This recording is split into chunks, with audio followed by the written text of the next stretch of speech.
ನಮಸ್ಕಾರ. ನಾವೀಗ ಬೆಳಗಾವಿ ಜಿಲ್ಲೆ ಚಿಕ್ಕೋಡಿ ತಾಲೂಕಿನ ಡೋಣವಾಡ ಗ್ರಾಮದ ಬಳಿ ಯಾದಗೂಡು ಮತ್ತು ನಾಗರಮುಳೆ ಮಧ್ಯದ ರಸ್ತೆಯಲ್ಲಿ ಇರುವಂಥದ್ದು. ಈಗ ನಾವು ರಸ್ತೆಯಲ್ಲಿ ಯಾಕೆ ಇರುವಂಥದ್ದು ಅಂತ ತೋರಿಸ್ತೀವಿ. ಇದೀಗ ಈ ರಸ್ತೆ ಅಕ್ಷರಶಃ ಏನು ಮಕ್ಕಳ ಆಟದಂತೆ ಏನು ಪೂರ್ತಿ ಕೆದರಿ ಹಾಕಿದ್ದಾರೆ. ಈ ರಸ್ತೆ ಇಲ್ಲಿ ಅತಿಕ್ರಮಣವಾಗಿ ನಿರ್ಮಾಣ ಮಾಡಿದ್ದಾರೆ ಅನ್ನುವಂಥದ್ದು ಈ ತೋಟದ ಮಾಲೀಕರ ಆರೋಪ. ಹೀಗಾಗಿ ಈ ತೋಟದ ಮಾಲೀಕರು ಇದೀಗ JCBಯನ್ನು ಇಲ್ಲಿ ಹಚ್ಚಿ ಸುಮಾರು 100 ಮೀಟರ್ ತನಕ ರಸ್ತೆಯನ್ನು ಅಗೆದಿದ್ದಾರೆ.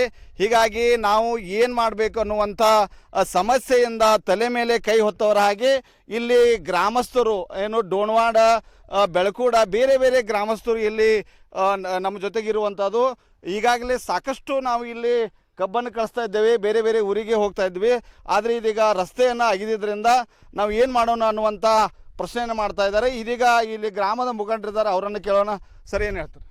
ಇದೆ ಸರ್, ಏನಿಲ್ರಿ ಇದು ನಾವು ಹುಟ್ಟಕ್ಕಿಂತ ಮೊದಲಿನ ಹಾದ್ರಿ ಅದು ನಾಗರಮುನ್ನೋಳಿ, ಬೆಳಕೂಡ, ಕರಗಾವ, ಇಲ್ಲಿ ಮುಂಡಾಂಬ್ರಿ ಹಿಂಗೆ ಯಾವ ತನಕ ಹೋಗ್ರಿ. ಮತ್ತು ಇದು ಎಷ್ಟೋ ವರ್ಷದಿಂದ ನಮ್ಗೆ ಗೊತ್ತಿಲ್ಲ ಹಾದ್ರಿ ಅದು. ಮತ್ತು ಈಗಾಗಲೇ ಪಂಚಾಯತಿಂದ 2 ಸಲ ನಾವು ಮಂಜೂರು ಮಾಡಿಸ್ಕೊಂಡು ಖಡ್ಕು ಕಡ್ದಾರು, JDP ಆಗೈತದ ರೋಡ್ರಿ. ಮತ್ತು ಏಕಾಚಿತಿಗೆ ಯಾರಿಗೂ ಗೊತ್ತಿಲ್ಲ, ಏನಿಲ್ಲ. ಈ ಕಬ್ಬು ಕಡಿದವು, ಕಬ್ಬು ಹೊಂಡಿದವ್ರು ಮಂದ್ಯವ. ಮತ್ತು ಈಗ JCB ಇವತ್ತು ಮನೆ ಶುರು ಮಾಡ್ಯಾರ. ಇಲ್ಲಿ ಹುಡುಗರು ಯಾರು ಕೇಳೋರು ಯಾರಿಲ್ಲ ರೀ.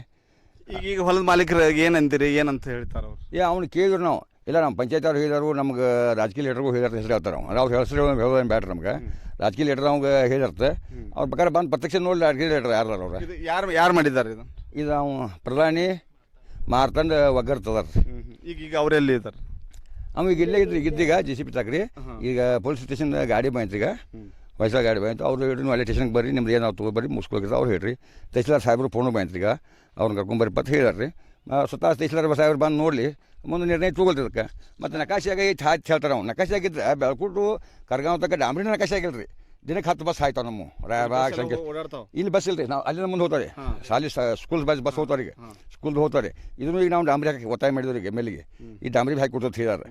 ಮತ್ತು ಇವು ಏಕಾಚಿತೆಯಿಂದ ಇವತ್ತು ಯಾರಿಗೂ ಗೊತ್ತಿಲ್ಲ, ಇನ್ನು ಈ ಟೈಪ್ ಮಾಡಿಬಿಟ್ರೆ ಮಂದಿ ಹೋಗೋದಂಗ್ರಿ.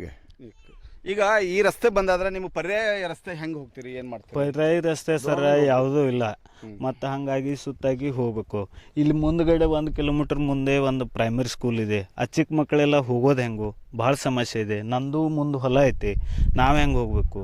ಇದೇ ಮೇನ್ ಸಮಸ್ಯೆ ಐತಿ ಇಲ್ಲಿ. ಅಲ್ಲ, ಯಾವಾಗ ಮಾಡಿದ್ರು ಹೆಂಗೆ ಗೊತ್ತೈತಿ ನಿಮ್ಗೆ? ಇದು ಭಾಳ ವರ್ಷ ಆತ. ಇವತ್ತ ಮಾಡ್ಯಾರ್ರಿ.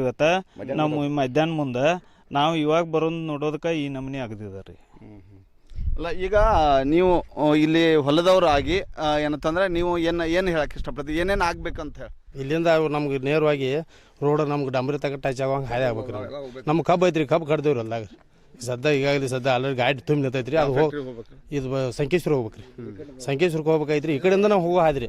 ಇದನ್ನ ಬಿಟ್ಟರೆ ಹಾದಿ ದೂರ ಆಗ್ತೈತ್ರಿ. ಅವ್ರ ಫ್ಯಾಕ್ಟ್ರಿ ಅವ್ರು ಕಿಲೋಮೀಟರ್ ಕೊಡೋದಿಲ್ಲತ್ತಾನ ಅಂತಲೇ ಅವ್ರು ಇದೇ ಹಾದಿ ಹೋಗೋರಪ್ಪ. ಇಲ್ಲಾದ್ರೆ ಎಕ್ಸ್ಟ್ರಾ ಬಾಡಿಗೆ ಕೊಡ್ತಾರದಾರ. ಎಕ್ಸ್ಟ್ರಾ ಬಾಡಿಗೆ ನಾವೇಲಿ ಕೊಡ್ಬೇಕ್ರಿ ಅವ್ರಿಗೆ. ಈಗ ನಮ್ಗೆ ಇರೋದ ಈ ವರ್ಷ ಮಳೆಗಾಲ ಆಗ್ಲಾರ ಕಬ್ಬುಗಳು ಇಲ್ರಿ ಅವ. ಅದ್ರ ಸಂಬಂಧ ನಾವು ಇದೇ ರೋಡ್ಲೇನ ಕಬ್ಬು ಹೋಗ್ಬೇಕ್ರಿ. ನಮ್ಗೆ ಸಾಕಷ್ಟು ಸಮಸ್ಯೆಯನ್ನು ಎದುರಿಸ್ತಾ ಇದ್ದೇವೆ. ಇದು ಕಾಲಾಂತರದಿಂದ ಈ ರಸ್ತೆ ಮೂಲಕ ನಾವು ಸಂಚಾರ ಮಾಡ್ತಾ ಇದ್ವಿ. ನಮ್ಮ ಮಕ್ಕಳು ಆದರೆ ಶಾಲೆಗೆ ಬರಬೇಕಾದ್ರೆ ಈ ರಸ್ತೆ ಮೂಲಕ ಬೇರೆ ಬೇರೆ ಊರಿಂದ ಬರ್ತಾ ಇದ್ರು. ಇಲ್ಲಿ ಹತ್ತಿರದಲ್ಲೇ ಮಹಾಂತನಗರ ಅನ್ನುವಂಥದ್ದು ಸರ್ಕಾರಿ ಪ್ರಾಥಮಿಕ ಶಾಲೆ ಇರುವಂಥದ್ದು. ಹೀಗಾಗಿ ಇಲ್ಲಿ ಸಕ್ಕರೆ ಕಾರ್ಖಾನೆಗೆ ಕಬ್ಬು ಕೂಡ ಕಳಿಸ್ತಾ ಇದ್ರು. ಆದರೆ ಇದು ಎಲ್ಲದಕ್ಕೂ ಇದು ಏನು ತೆರೆ ಬಿದ್ದಂತಾಗಿದೆ. ಹೀಗಾಗಿ ಇದನ್ನು ರಸ್ತೆಯನ್ನು ಮತ್ತೆ ಪುನರ್ ನಿರ್ಮಾಣ ಮಾಡಬೇಕು ಮತ್ತು ಯಾರು ಈ ಥರನಾಗಿ ಮಾಡಿದ್ದಾರೆ ಅವ್ರ ಮೇಲೆ ಕ್ರಮ ತೆಗೆದುಕೊಳ್ಬೇಕು ಅನ್ನುವಂಥ ಮಾತುಗಳನ್ನು ಸ್ಥಳೀಯರು ಹೇಳ್ತಾ ಇರುವಂಥದ್ದು. ಚಂದ್ರಶೇಖರ್ ಚಿನ್ಕೇಕರ್, ನ್ಯೂಸ್ 1 ಕನ್ನಡ, ಚಿಕ್ಕೋಡಿ.